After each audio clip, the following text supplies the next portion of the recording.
O Vozes dos Biomas está no ar. Confira a entrevista de hoje e vem com a gente!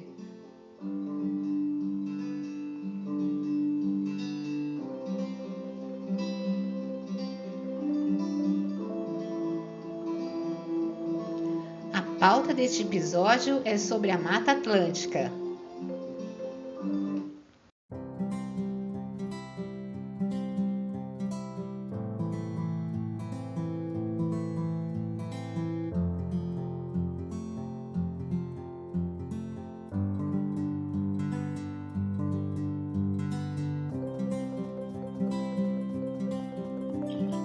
A conservação da Mata Atlântica continua sob forte pressão, como aponta o Atlas dos Remanescentes Florestais da Mata Atlântica sobre o período de 2019 e 2020, lançado neste ano, uma realização da Fundação SOS Mata Atlântica em parceria com o Instituto Nacional de Pesquisas Espaciais INPE e execução técnica da Arquiplan.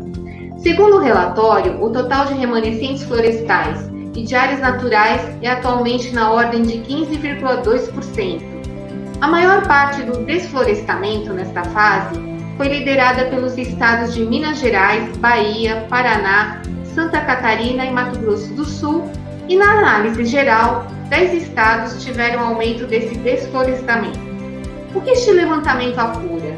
E qual é a análise feita sobre a atual situação do bioma? Para falar a respeito, o programa Vozes dos Biomas, Blog Cidadãos do Mundo, jornalista Sucene Skradareski, recebe seu 85º entrevistado, Luiz Fernando Guedes Pinto, que é coordenador geral do Atlas.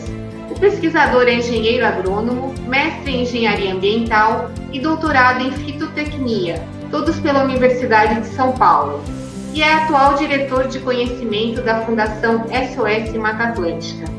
Bem-vindo, Luiz!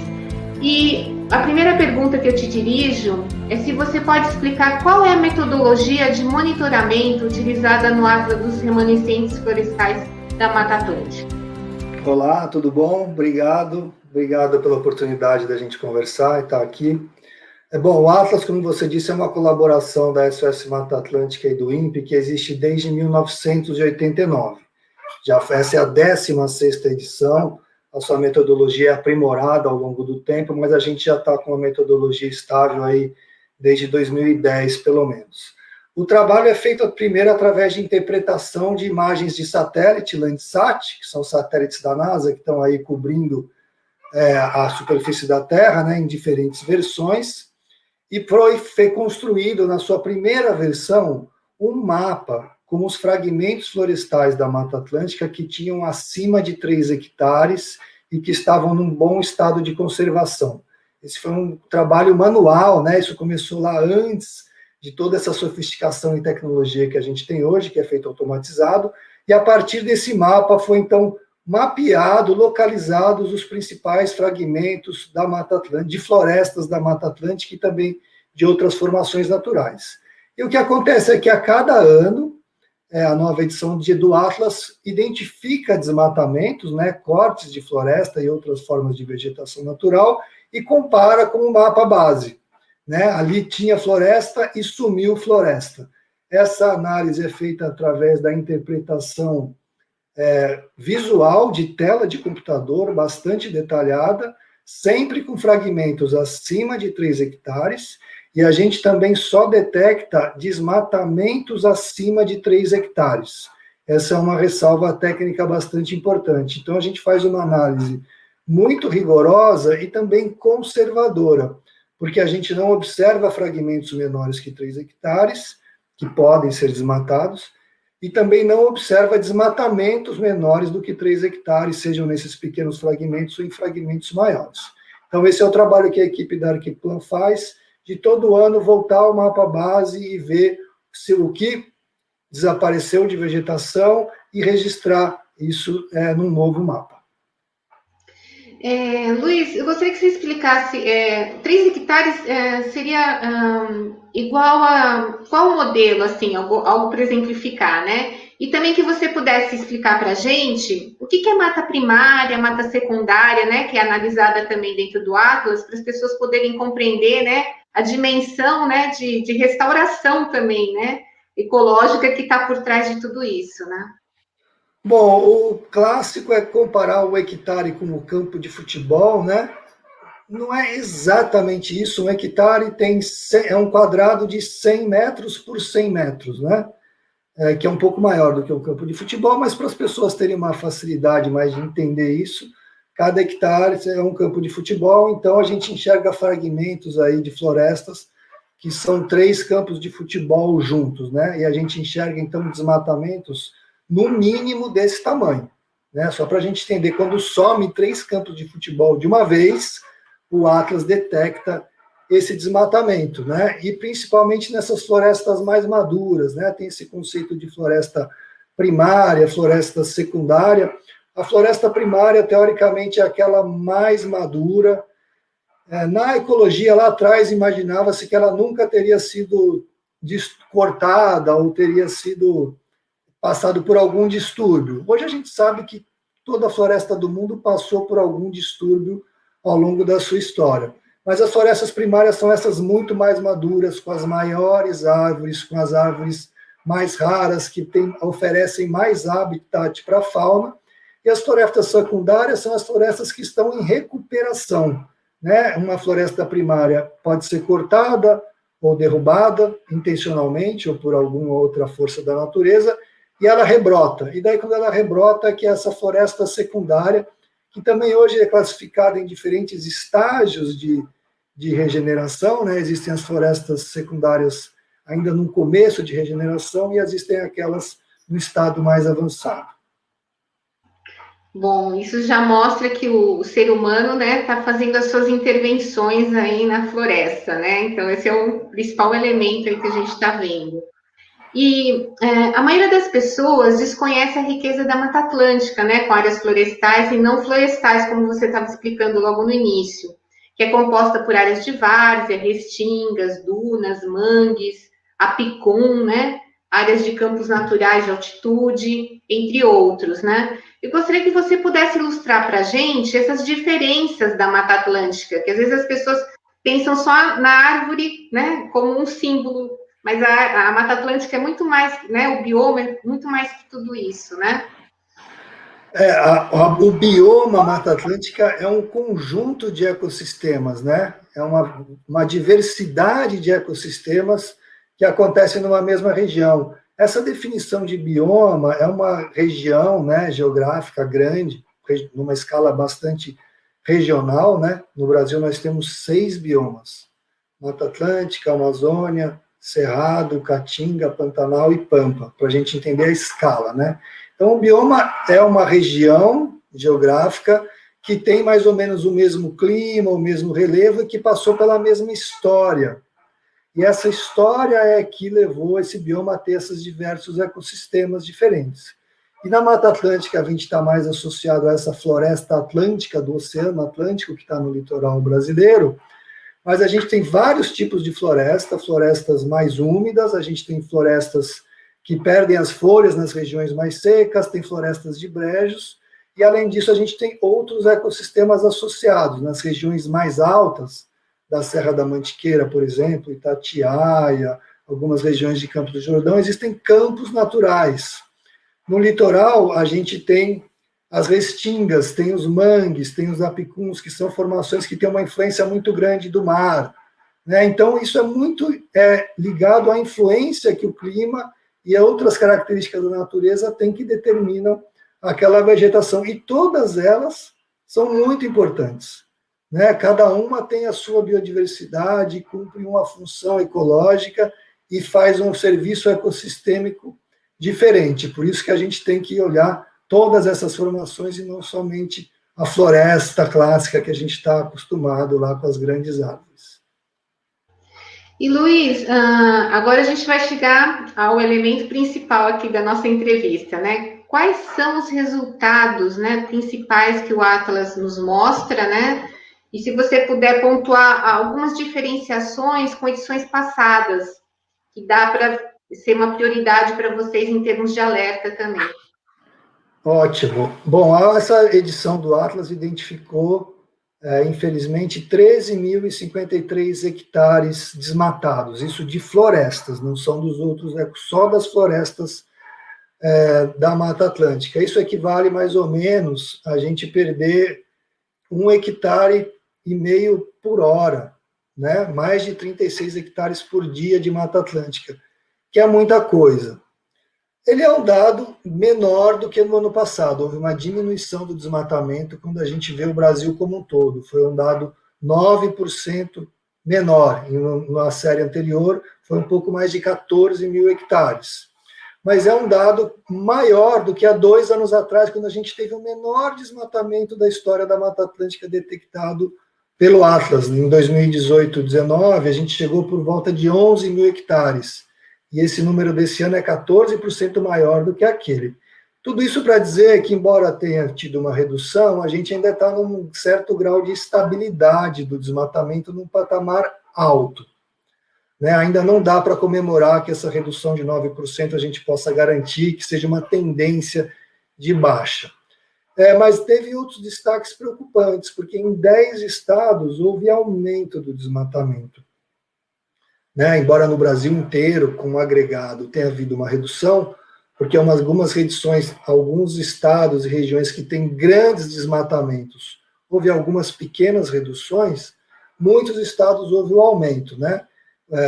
Rio de Janeiro, São Paulo, Espírito Santo, uma série de estados, alguns com aumentos relativamente pequenos, outros mais preocupantes. Então, assim, olhando historicamente, a gente está nesses últimos 5 anos com patamares um pouco mais baixos, a gente já teve há 10, 15 anos atrás desmatamentos muito maiores, há uma tendência de diminuição se a gente olhar no longo prazo para trás, mas ainda é muito alto para a Mata Atlântica, a gente não pode ficar tranquilo com os resultados do Atlas desse ano.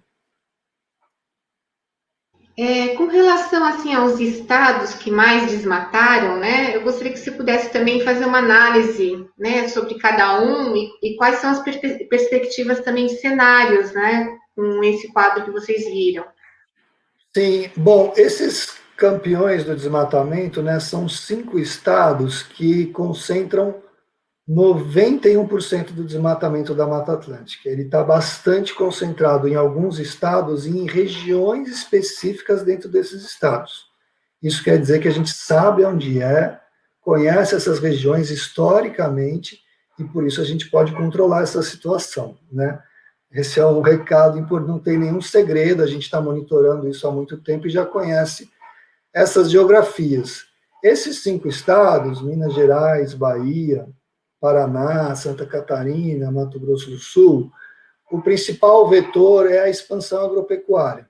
Então, a gente está cortando Mata Atlântica em grandes quantidades, a gente identifica desmatamentos de mais de 100 hectares de área contínua, 100 campos de futebol, que somem de uma hora para outra.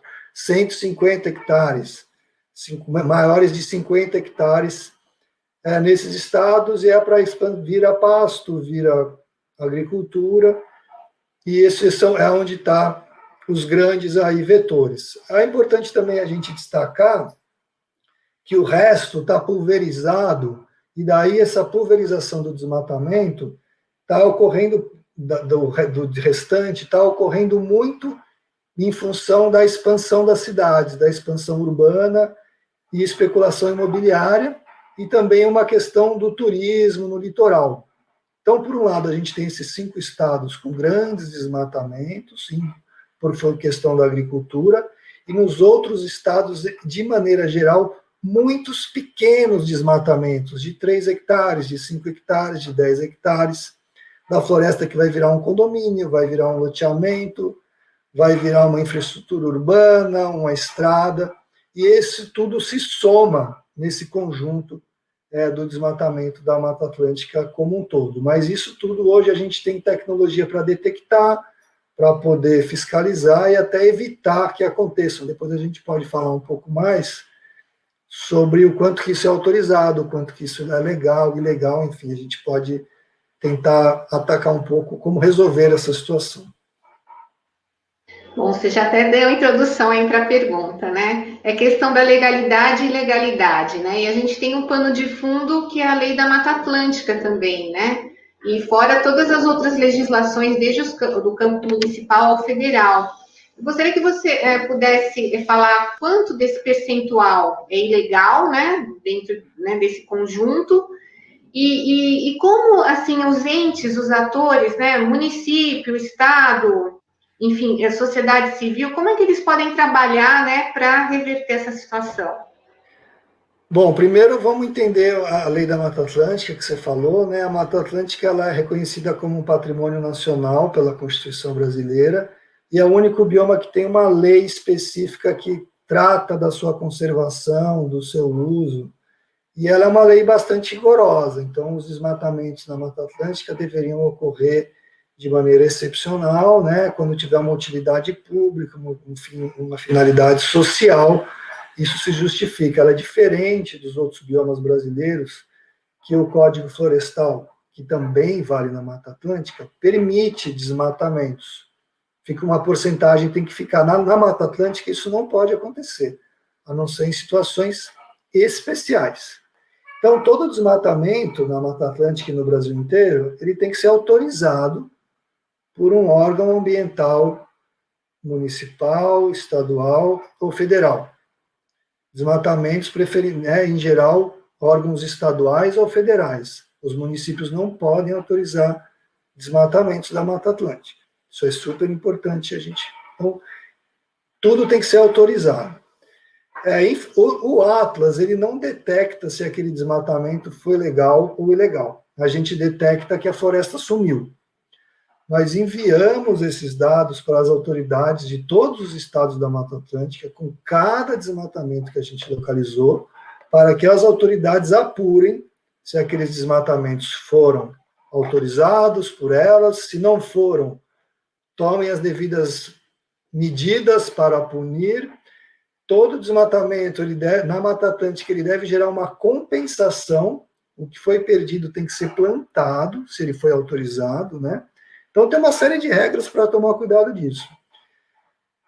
Embora o Atlas não identifique a legalidade ou a não legalidade, a gente pode seguir um pouco dos dados do MAP Biomas, que é uma outra iniciativa que também monitora não só a Mata Atlântica, mas todos os biomas do Brasil, e que agora gera alertas de desmatamento. O MAP Biomas acabou de lançar o seu relatório anual sobre o desmatamento no Brasil todo, né, e também identificou a situação da Mata Atlântica, e, infelizmente, mais de 90% dos desmatamentos na Mata Atlântica em todo o Brasil tem indícios de ilegalidade, de não terem sido aprovados. Essa é a situação hoje no Brasil, e a maior parte dos alertas gerados não foram investigados pelos órgãos ambientais. Então, mais de 90% tem indício de que não foi autorizado, a gente não encontra evidência de que foi autorizado pelos órgãos ambientais, e quando a gente envia os alertas para as autoridades, a maior parte desses alertas não são sequer investigados.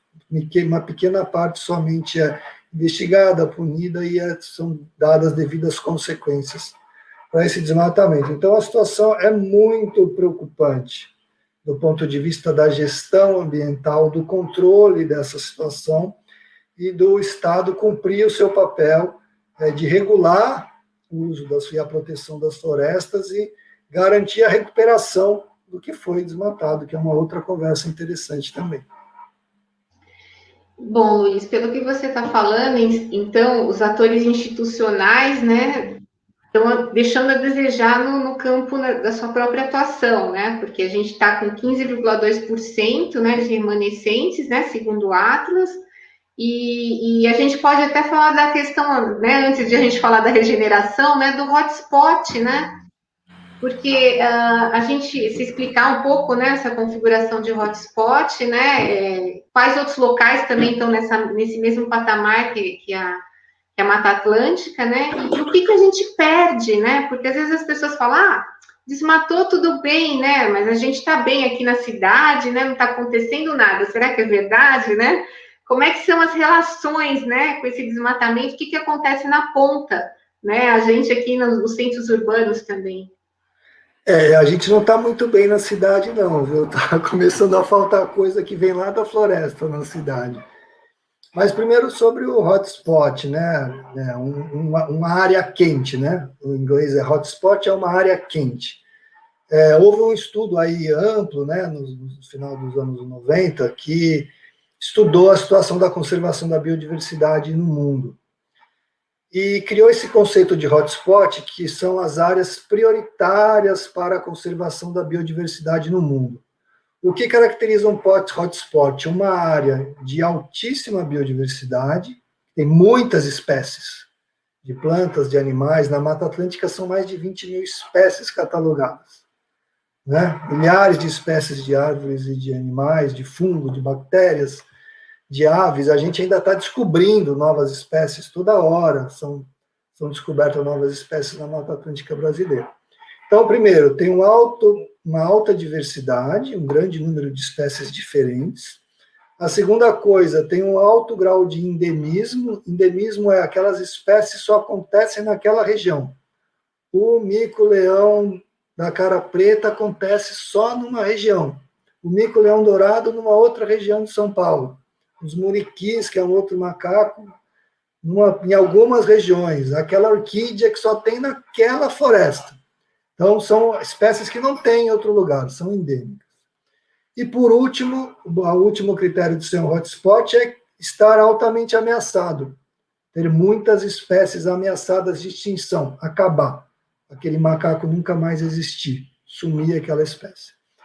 E a Mata Atlântica ficou em segundo lugar no mundo, né, como hotspot da biodiversidade. Quer dizer que é o segundo ecossistema do mundo que tem mais importância para a biodiversidade e que, mais importância não, maior diversidade, todos são importantes, e mais ameaçado. É a ameaça com a sua riqueza. Então, essa é a situação da Mata Atlântica. O Cerrado brasileiro ficou entre os 5 mais importantes do mundo. O Cerrado também é um bioma muito ameaçado, de altíssima diversidade, endemismo, etc. Madagascar, né, aquela grande ilha na África, está ali. Indonésia, essas são algumas regiões da Indonésia, são os grandes hotspots da diversidade. E o que isso tem a ver com a nossa vida, a gente perder floresta, né? Bom, primeiro tem a ver com a vida dos outros, né? Que a gente acabar com uma espécie de macaco, a gente acabar com uma espécie de orquídea. Para algumas pessoas isso é importante, para outras não é. Mas primeiro a gente está acabando com uma outra vida. Isso já tem uma discussão aí, ética, etc. Mas o que isso bate na nossa vida, na nossa economia, né? As florestas e os ecossistemas, eles fornecem os que chamam de serviços ambientais ou serviços ecossistêmicos. Nós dependemos das florestas, né? Então, as florestas são extremamente importantes para regular a disponibilidade de água, para limpar a água, para oferecer água limpa. Então, a água que vem da nossa torneira nasceu em alguma nascente, veio por algum rio e tem floresta em volta protegendo ela.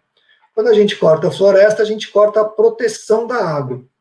E a gente pode passar a ter menos água e ter água mais suja, porque a floresta limpa a sujeira, etc., da natureza. Então, a primeira coisa, isso é a crise hídrica que a gente está vivendo, é óbvio, né? A gente está cortando florestas, São Paulo, Brasília, Curitiba, todas as cidades que passaram estão passando por crises hídricas. No caso do sudeste brasileiro e do sul, essa água também gera eletricidade, porque elas vão para os reservatórios, que são as usinas hidrelétricas, e que a energia que chega aqui no meu computador que eu estou falando com você vem da floresta. Que a floresta gerou água, que foi para o reservatório, que gerou eletricidade. A falta d'água agora talvez corra o risco de um novo apagão e falta de eletricidade. Tudo isso é floresta. A água também é importante para irrigação e produzir alimento, comida. Tendo menos água, a gente pode ter problemas desse tipo. A biodiversidade, né, os insetos da floresta, são super importantes para a polinização das culturas agrícolas e a gente ter mais alimentos. Então, cortando a floresta, a gente tem menos polinização, a gente tem menos inimigos naturais que vão atacar as pragas e doenças das culturas agrícolas. É uma série de coisas. Isso é mais local. Quando a gente corta a floresta, a gente está emitindo gás de efeito estufa. Está acentuando o aquecimento global e as mudanças climáticas. Podemos ter cada vez mais eventos extremos, de seca, de enchentes, de frio, de calor. Não é só ficar mais quente, pode ficar mais frio, pode ficar mais seco. Podemos ter grandes enchentes, enormes furacões em algumas regiões do mundo. Tudo isso nos impacta. E a última grande novidade da gente cortar a floresta é a pandemia, né? O novo grande risco humano, além da questão climática, é a gente estar afetando os ecossistemas naturais e os seres vivos não têm mais onde ficar na floresta e pulam para nós.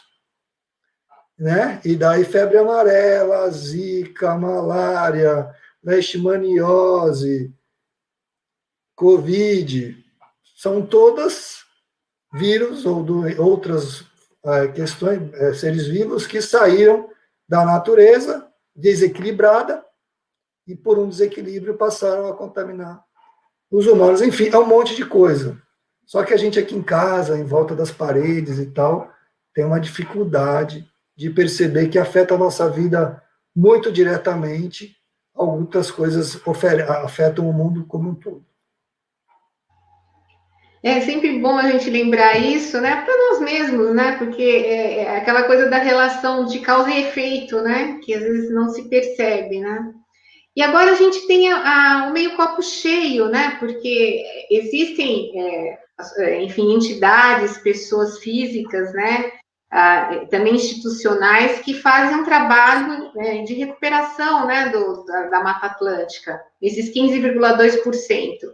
Eu gostaria que você pudesse ilustrar o que faz parte desses 15,2%, até citar alguns casos, né, alguns exemplos para a gente. Bom, o que sobrou, primeiro, a gente tem que saber que é muito pouco, né? 15% de toda a vegetação nativa original de quando Cabral chegou em 1500. Olhando só as florestas acima de 3 hectares, são 12,4% que sobrou. A gente hoje tem uma regeneração, que é muita floresta voltando, a gente pode falar disso também, e que daí aumenta um pouco esse número, se a gente soma o original com o que está regenerando. O que importa é que a gente ainda tem muito pouco Mata Atlântica. Uma outra coisa importante é que esse 12,4% que sobrou está distribuído de maneira muito desigual.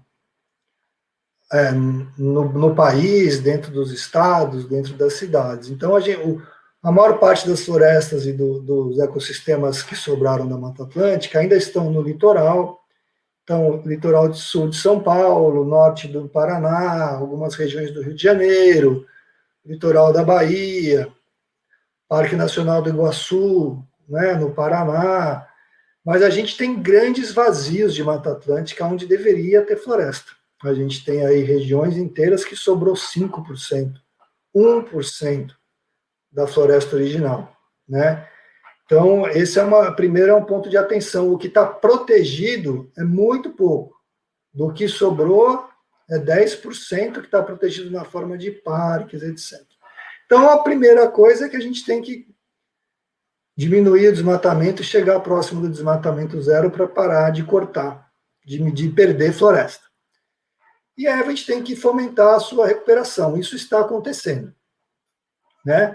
Tem uma série de iniciativas de organizações plantando florestas. A própria SOS Mata Atlântica já plantou 42 milhões de árvores na Mata Atlântica, que são 23 mil hectares, 23 mil campos de futebol. Tem várias outras ONGs, empresas do setor de florestas, papel e celulose, que já plantaram muito. Mas isso ainda é pouco, porque a gente tem que recuperar. A SOS Mata Atlântica sozinha não vai salvar a Mata Atlântica e não vai conseguir plantar tudo que a gente precisa. Só para a gente ter um número, o Código Florestal, que é uma lei que trata da proteção e da recuperação da vegetação nativa em propriedades rurais, né, fazendas, imóveis rurais, ele foi descumprido ao longo da nossa história, e para cumprir a lei a gente tem que plantar entre 4 e 5 milhões de hectares só de matas ciliares que foram desmatadas ilegalmente, descumprindo a lei no passado. Essas são aquelas matas que protegem as nascentes, que protegem os córregos, os rios e que garantem a água na nossa torneira. A gente cortou de 4 a 5 milhões de maneira ilegal. A gente tem que plantar. O que são 4 a 5 milhões de hectares? É o estado do Rio de Janeiro inteiro. Então, a gente tem que plantar um Rio de Janeiro só para proteger as nossas nascentes e os nossos rios. Isso vai acontecer por meio de política pública. Não vai ser a SOS Mata Atlântica que vai resolver. A gente planta muita árvore. Mas para a gente plantar 5 milhões de hectares, a gente vai ter que os estados e os municípios e o governo federal façam com que a lei da Mata Atlântica seja cumprida e que o Código Florestal seja implementado. E quem desmatou ilegalmente, plante o que cortou. Podemos ter incentivos, podemos ter mecanismos de punição, são várias formas de fazer isso. Né? Mas então, assim, e a gente está agora na década da restauração da ONU. A ONU preocupada com o estado de degradação dos ecossistemas do planeta Terra e o quanto que esses serviços que eles nos provêm ameaçam a nós, declarou 2021 a 2030 a década da restauração. Mundo, vamos restaurar os nossos ecossistemas. Enfim, então tem muitas iniciativas locais, regionais, internacionais que procuram fomentar a recuperação das florestas, dos ecossistemas e da Mata Atlântica. A gente tem um pacto da Mata Atlântica no Brasil, que é uma coalizão de organizações que tem um planejamento de restaurar 15 milhões de hectares, são 3 Rio de Janeiro, de Mata Atlântica, mas tudo isso vai a passos muito lentos. A implementação do Código Florestal vai a passos de tartaruga.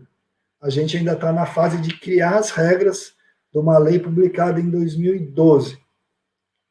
Né? Então, a gente tem muito trabalho pela frente, a gente precisa do compromisso dos governos, dos estados, para que isso saia do papel e realmente a gente recupere essas florestas das quais nós dependemos.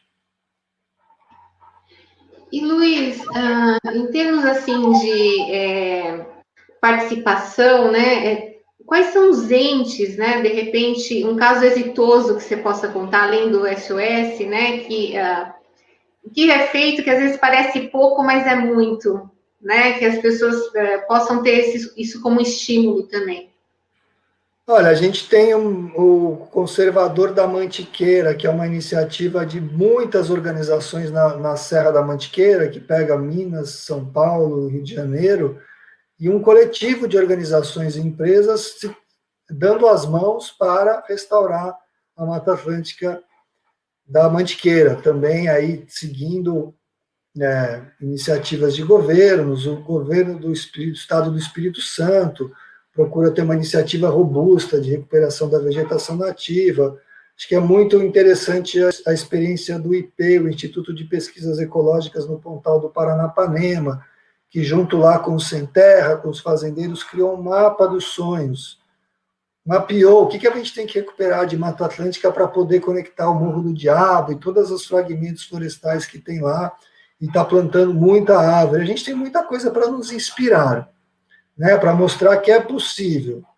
Mas é importante a gente não colocar nos ombros dessas organizações, dessas ONGs, a responsabilidade de salvar a Mata Atlântica. Quem tem que fazer isso é quem desmatou ilegalmente, né, desrespeitando a lei, sobre a condução dos governos, dos estados, e com todo esse apoio da ciência, da sociedade civil. A gente tem muito conhecimento, já tem tecnologias, tem várias alternativas diferentes para restaurar a Mata Atlântica, por isso que ela está voltando, muitas áreas porque foram abandonadas e a floresta está voltando, mas tem regiões que ela foi tão judiada que ela não volta, a gente precisa plantar, que é o que a SOS Mata Atlântica faz.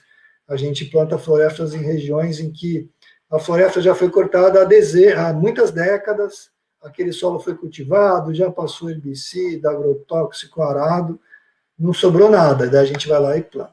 Então, são muitas iniciativas e formas de fazer isso, tem muita experiência bonita e bacana e de impacto no campo, mas isso precisa ganhar uma escala enorme frente à emergência climática, frente ao risco da falta d'água, de eletricidade, frente a esse problema da saúde e da produção de alimentos.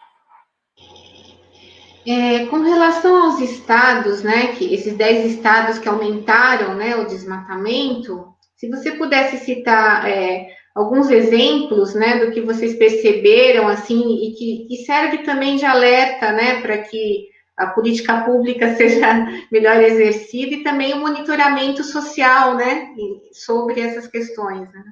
Não, tem algumas regiões que precisam de muita atenção. Na Bahia, né, tem uma fronteira do desmatamento que está ali na interface da Mata Atlântica com o Cerrado, na região ali do Mato Piba, em volta até do Parque da Chapada da Diamantina. Também indo para o sul, para Minas Gerais, né, tem o Triângulo do Desmatamento, que é uma região bastante conhecida, em que a Mata Atlântica é cortada para a produção de carvão, ainda para a siderurgia, para o aço. Depois ela é ocupada pela pastagem, pela agricultura. Essas são regiões de grandes desmatamentos. No Piauí também, que é uma Mata Atlântica muito rara, muito especial, ela é muito também desmatada aí nessa região do Mato Piba, né, o Pia do Piauí. Vale destacar esse ano o desmatamento em Bonito, no Mato Grosso do Sul, foi o município campeão do desmatamento da Mata Atlântica, onde a gente mais perdeu Mata Atlântica em um município do Brasil. Né, ali no Mato Grosso do Sul a situação é muito grave, a gente tem agora os incêndios começaram, estou recebendo aí mensagens diárias da Serra da Bodoquena, em volta de Bonito, o desmatamento, os incêndios, a soja avançando sobre a Mata Atlântica, num município que depende da natureza para a sua economia. Né? A identidade de Bonito é o turismo, são aquelas águas maravilhosas, né? A cidade que vive em torno do turismo está matando a sua própria economia, matando do que ela depende, né?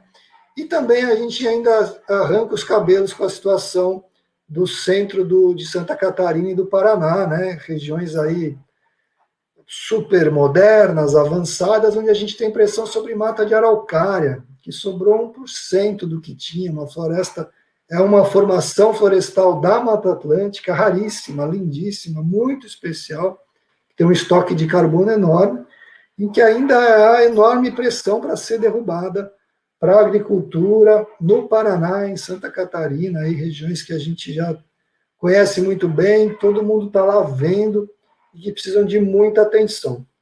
Além, né, agora um novo ponto de atenção aí desses pequenos desmatamentos são os mananciais e o entorno das grandes cidades. São Paulo é uma delas, a gente tem pequenos desmatamentos no Embu das Artes, Guarapiranga, nos mananciais que garantem água para São Paulo, daí são pequenos desmatamentos para obras, para infraestrutura, para loteamento, até loteamentos ilegais, clandestinos, isso é uma fonte de pressão também bastante importante.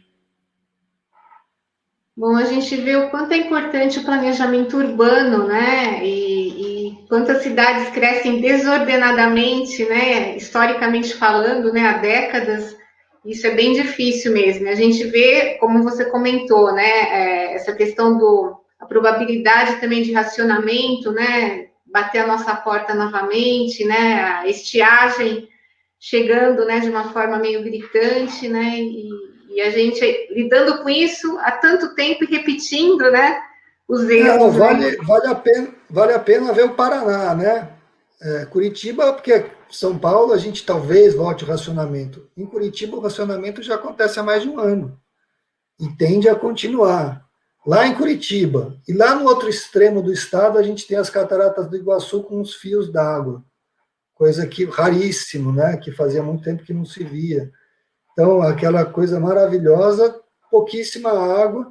De novo, o Iguaçu depende daquilo, e a gente tem, ao mesmo tempo, um projeto de lei para ter uma estrada cortando o Parque do Iguaçu, né, um dos principais parques brasileiros, um patrimônio do Brasil, com um projeto de lei, e a bancada do Estado do Paraná inteira votando a favor dessa estrada, né, que atacam patrimônio.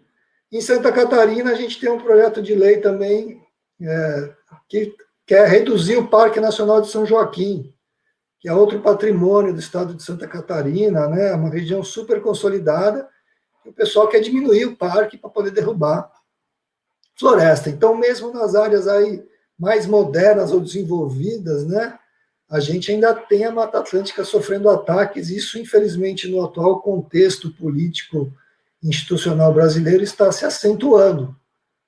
Infelizmente, o atual governo está tornando tudo mais difícil. A lei da Mata Atlântica está sendo atacada, os desmatamentos no Brasil estão aumentando em todos os biomas, o relatório do MAP Biomas aponta isso muito claro. Os órgãos ambientais federais estão sendo enfraquecidos, e tudo isso deixa a situação muito preocupante, não só para a Mata Atlântica, mas para toda a natureza no Brasil. E você está citando uma coisa importante, que são as unidades de conservação, né? E também áreas protegidas, né? Que engloba outras áreas, né? Além dessas unidades, né? E há um déficit, né? Ou então estão sendo atacadas, pressionadas, ou então não estão sendo mais criadas, né? Alguns, né? Locais que poderiam estar cuidando, né? Desse patrimônio deixam de cuidar, né? Também. E o que eu gostaria de saber também da sua parte é com relação o que pode ser feito, né? Além de tudo que você já comentou com a gente, né? Porque os passos assim de recuperação são muito lentos, né? Você frisou bem isso. E enquanto sociedade civil, o que a gente pode fazer também com relação de produção e consumo, que também está interligado, né, com a questão da recuperação dessas áreas, né? Se você pudesse dar alguns exemplos, às vezes parecem ser banais, mas fazem toda a diferença, né, em questão de cultura, criação de uma nova cultura, né, de produção e consumo também. Olha, as florestas estão em tudo no nosso dia a dia, né? Na nossa casa, tudo que é de madeira vem da floresta ou de uma árvore que foi plantada, né? Então, o telhado das nossas casas, as portas, o piso, grande parte disso ainda é de madeira da Amazônia, inclusive, né? Nos telhados. O papel que a gente usa vem de árvore, né? Lápis, cosméticos, enfim, a gente consome árvore e natureza o tempo todo, né? Então, tem muita coisa que a gente pode fazer. A água é o exemplo mais importante, né? Do ponto de vista de economizar recurso natural. Uma outra coisa que as pessoas têm que fazer muito é exigir saneamento, esgoto, né? Esgoto é um problemaço ambiental que vão para os rios e que tem impacto na natureza como um todo. A gente consumir menos carne hoje, a gente sabe que tem um impacto de diminuir a pressão sobre as florestas. Não é que a gente precisa virar vegetariano ou vegano, mas se a gente mudar um pouco a nossa dieta, a gente pode contribuir muito mais para emitir menos gás de efeito estufa e proteger mais floresta. A gente pode visitar mais os parques. Ir para as florestas é importante. Nas cidades, a gente pode criar mais áreas verdes, ter mais árvores. A gente precisa estar mais próximo da natureza para dar valor a ela. Então, são muitas ações, algumas muito pequenas, mas da gente perceber o valor e participar. Todo município, toda cidade deveria ter um conselho de meio ambiente. Qualquer pessoa pode participar desse conselho. Qualquer pessoa pode ir na Câmara de Vereadores da sua cidade e propor ideias para proteger a Mata Atlântica. A gente tem os planos municipais de Mata Atlântica, que é um instrumento da Lei da Mata Atlântica, que cada município pode criar o seu plano para proteger e recuperar a Mata Atlântica. Qualquer pessoa pode entrar no site da SOS que se chama Aqui Tem Mata. Tudo junto. Aqui Tem Mata, com os dois M's, o do tem e o do mata. Aqui Tem Mata. Põe o nome do seu município lá, se ele está na Mata Atlântica, e você vai saber quanto tem de floresta, quanto foi desmatado, quais são os parques que existem lá. E daí você pode descobrir e propor para o seu prefeito, para o seu vereador, para a sua vereadora, ou participar do conselho um plano para recuperar, para proteger. A gente pode fazer muita coisa. E o voto, né? É a última coisa que a gente tem que estar muito atento vamos entrar num período eleitoral de novo daqui a um ano e a gente tem que estar muito atento com quem a gente vai votar, quais são as propostas, quais são os compromissos com os nossos interesses. Mais uma questão antes da gente chegar nos nossos momentos finais, né? Corredor ecológico, né? Você falou muito da fragmentação da Mata Atlântica, né? Que isso é um grande problema, né? A gente tem uma fragmentação enorme. Qual a importância quando a gente fala de corredor ecológico, né? Para as pessoas entenderem por que tem que ter esses espaços contínuos, né? De floresta também, né? Dos remanescentes. Bom, você falou muito bem, a fragmentação é uma característica da Mata Atlântica, né? Ela tem, a maior parte do que sobrou está em fragmentos menores que 50 hectares, 50 campos de futebol, é muito pouco. E super distantes, isolados, algumas regiões muito isoladas. As unidades de conservação em áreas protegidas, que são grandes áreas, distribuídas de maneira muito desigual. Os corredores ecológicos, né, são formas de conectar o que sobrou. Então, hoje a gente tem ilhas de floresta. Algumas ilhas muito pequenas, algumas ilhas maiores, pontinhos espalhados no Brasil inteiro. A gente precisa fazer essas ilhas virarem uma colcha. Esses retalhos precisam ser unidos. Então, cada ilha é um retalho. Só que uma espécie que está muito longe de um outro retalho, de uma outra ilha, não consegue trocar genes, né? Os animais não conseguem sair de uma ilha e ir para outra, né? Muitos animais dependem de fragmentos grandes para existir. Então, esses corredores é uma forma de unir essas ilhas, a gente formar uma colcha de retalhos para a gente manter a biodiversidade, para um animal poder sair de um fragmento e ir para o outro, e se reproduzir com um animal de uma outra, de um outro fragmento, para a gente poder manter essas espécies, né? E um caminho de fazer isso é a restauração das matas ciliares, porque os rios fazem eles tecem, né? Eles são esse tecido dessa colcha que vai juntando tudo na natureza. E para isso o Código Florestal fala que tem que recuperar essas florestas. Então, os corredores ecológicos, a gente deveria começar pela mata ciliar, que protege a água, protege as nascentes, os rios, e vai formando essa teia de conexões para a gente ter uma nova Mata Atlântica. E também ter uma grande oportunidade, porque essas áreas das matas ciliares são áreas de baixíssima aptidão agrícola, né, que é proibido cultivar, né, ter agricultura ou pastagem lá, e a gente não perde nada de plantar nessas áreas, né, não compromete a produção de alimentos, não há nenhum problema para a agricultura. Então, o caminho é a gente restaurar, fazer esses corredores priorizando as matas ciliares e poder proporcionar que a Mata Atlântica volte a ser uma só, e não um monte de pedacinhos isolados que estão morrendo. Muitos fragmentos que estão muito isolados estão morrendo, porque não nascem novas árvores, não tem fauna, não tem bicho dentro da floresta. Existe esse fenômeno da morte das florestas vazias. Tem aquele monte de árvore, mas não tem bicho. Daí não reproduz as árvores, elas vão morrer. Então, para a gente poder recuperar, tirar alguns fragmentos de floresta da Mata Atlântica da UTI, a gente tem que criar esses corredores também, até para manter quem está lá vivo. Foi muito bom que você falou, né? É um grande alerta. E a gente está chegando realmente nos momentos finais, né, Luiz? Foi muito bom o bate-papo, né? Você conseguiu nos orientar, né? Nos dar exemplos muito interessantes para refletir. E eu gostaria que você fizesse as considerações finais, né? Que você achar pertinente, já agradecendo a sua participação aqui no Vozes dos Biomas. Não, eu agradeço a oportunidade, é muito legal. Conte comigo e com a SOS para outras conversas, né? O recado é que a Mata Atlântica é muito importante, ela ainda está muito ameaçada, ela está se recuperando em muitas regiões, mas a gente precisa restaurá-la em grande escala, e para isso a gente tem conhecimento, tem política, a gente só precisa fazer com que as regras e as leis sejam cumpridas, e a gente depende dessa floresta, ela não é só para nós, ela é para a humanidade, e a gente quer ser bastante otimista em relação a isso. Muito obrigado. Gratidão.